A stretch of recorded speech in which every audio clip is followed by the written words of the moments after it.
Today, we have the pleasure of watching a video I recorded during Magic of when I met Lauren Gray from What Lo Wants. She's a young woman with her own plus size or size inclusive clothing line, and I was just struck with not only how smart she is, but her determination and her very clear vision of what she wanted to bring to the marketplace and what she wanted to do with her line. So with no further hesitation, What Lo Wants. I keep calling you Lo, but like, what's your? No, I like Lo. I've been wanting to more and more just like go by my nickname. So my family and friends all call me Lo, but everyone else just calls me Lauren. So I'm like, maybe I should just go by. It's so cute. So in the fashion industry, you'll be Lo. I'll be Lo. Yeah, it'll be my alter ego. So people will know like when they call you Lo, where they know you from. Yeah.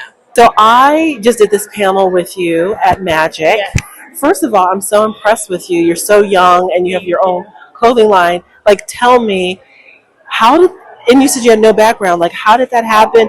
How did you develop the line? I pretty much, like I said in the beginning, made a series of mistakes. I think I was reflecting on coming here. Before I got here, I was thinking about how in the beginning I was like, how am I going to get to where I want to be? How am I going to get in these places that I want to be in and talk to people I want to talk to? And I think in the beginning I was so uncomfortable with the idea of starting something and I didn't know how to do it. So I think my first thing was getting over the feeling that I have to do something I've never done before. I don't know how to do it. The first like actual steps I took in order to do it was I obviously came from a background of knowing what I wanted in fashion and knowing what didn't come in my size. I worked at a resale platform, a startup.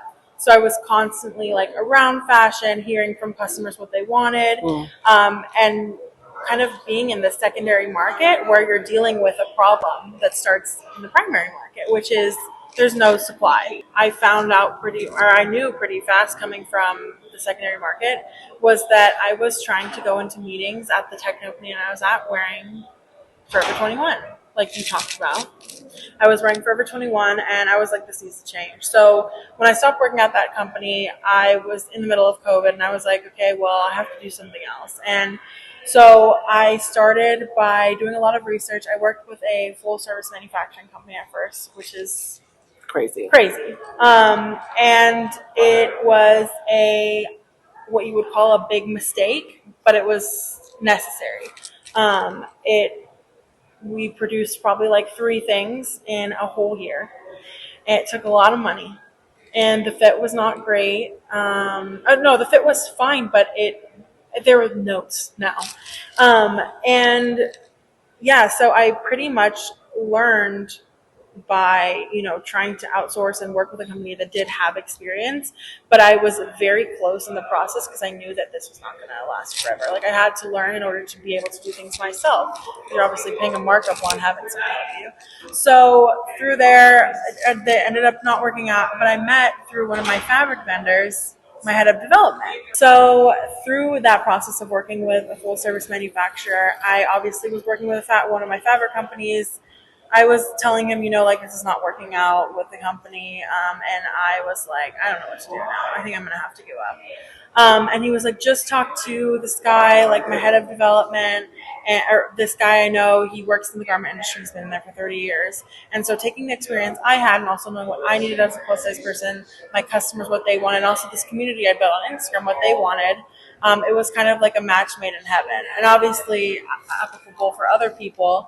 Going through those series of mistakes, like learning what you need to learn, you will get to where you want to be. You just have to put in the work and take time, allow yourself to make mistakes, and like you could meet your match in your business world. So that's pretty much like how I got to where I am now, and like learning like what is a cutting ticket, like how do I like how am I going to calculate the yield and like make a cost sheet, all of these things that like I had no idea how to do in the beginning. It's just been like a learning by doing process. So, but I actually feel like that's the best way. It is. It's the best way. Did you make a conscious decision to manufacture in the United States rather than abroad? The decision was more so out of wanting to have a better control of like the fit and wanting to be able to fix things and like see things on the ground. I very much like started wanting to make a brand that was like based in the US and made in the US, But it's not because, I don't think that amazing products can come out of China. It was more so that we're a small business, we're making small quantities, and it was easier to start doing things here. Like maybe one day we'll produce certain things overseas, but it was more so out of like wanting to keep things local, have control, see the product that was coming out, and also do things faster. The lead time is shorter. When there's a problem, it's the factory is 10 miles away, not 2,000. Yeah, so like if I'm wearing the sample and I'm noticing that, like I'm wearing the sample right now and I notice like the hemlines roll up or whatever, that was something we fixed. That was something we were able to fix on the production. Versus like if it's in China, sometimes you don't know the status. You have to make sure that stuff is perfect. And so you get to a point as a brand where it might take a couple years to get to the point where you're comfortable and you have a process that's down and you're sending a final sample there and you're good with it. But in the beginning, you're like, small team, you're like, it's easier if we just keep things here and we're able to change stuff. What is your ideal look or your ideal girl? I always say that my ideal girl wants to wear stuff that feels practical but looks like she made the extra effort to get ready. Oh, that's a good description. Yeah, so I like that. So it's like, like getting dressed up to go get a coffee or like joking like me in my grocery store outfit, like because it feels comfortable enough. Like I feel like I could fall asleep in this.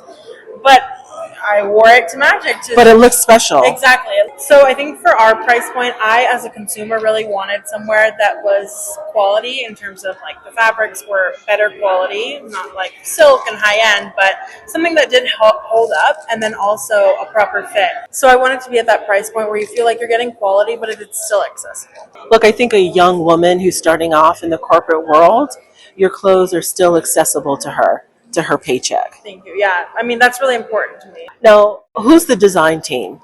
So the design team consists of myself and then my head of fulfillment, who is a designer. So I pretty much come in being like, I want to make this and like this, and I want it to look like this, and I know things by now too in terms of like the fabric we should use for that, or like what pattern would look good. But he has a technical background, so it's kind of like a dream team where he's like, yeah, we can't do it like this, let's do it like that.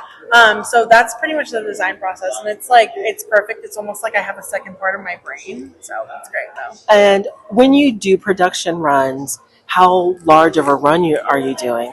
In the beginning, we were doing kind of around like 180, and then it started to creep up and then go up to like 120, 200. So it's kind of been like a sweet spot, still figuring out like, okay, and what styles are most popular for us? What are we going to cut more? And I feel like by now I've kind of gotten an understanding of like our best sellers and what the trend is there. So we kind of have like variation around. I have a lot of problems with like... Yeah, you have to get it right. And I think the breakdown too has been something for us. It has been like really interesting to figure out like, okay, what are our most popular sizes? Like where is inventory kind of straggling? How can we mitigate that while still making sure customers are getting the sizes that they need? So you're a production designer, you're in Los Angeles. What does the future look like? I think the future for us looks like, I'd love to see the brand, this is obvious, like grow, but I think in terms of like, I'd love to do like an edit, like what La wants for, I don't know. I want to see you in stores. I would love to too, and I think like that's definitely like a step I want to take as well. And obviously that comes with, like either producing, like moving some production overseas, etc., or finding a way that like a partner can help us do it as well. That's definitely like where my mind's been at. I think also become like we're much more established now, where I think that is a step that could be the next step for us right now versus like obviously like 2 years ago or a year ago I was like, I want to do that one day, but we would not have been able to handle it. It's baby steps. So baby steps. I'd love to see that, and giving the customers the opportunity to shop in person too. So I think bringing our fit expertise to retailers, like bigger retailers who aren't doing their development that way, or they still have issues with their fit, is something that would be amazing both for the retailer and us. So that's right. Well, look, I want to do something with you. Yeah. One day we can figure out how to do it, and that'll be fun. It'll be really fun. I can't believe we haven't met yet. I'm always like Plus was like Sante Grace, and I was like, okay, well, am I gonna meet her? I feel the same way. Like I've been hearing of you forever and looking at your stuff. I've been hiding behind my laptop. So. Well, because we're busy. Yeah, it's crazy. And anything you want to say to people? shop what you want, support brands that are size inclusive, even if you wear standard sizing. It's really important. It helps these brands continue to stay alive and do our thing. So support Sante Grace. Shout out brands. There's enough space for all of us. Collaboration over Collaboration. competition. Yep. Yes.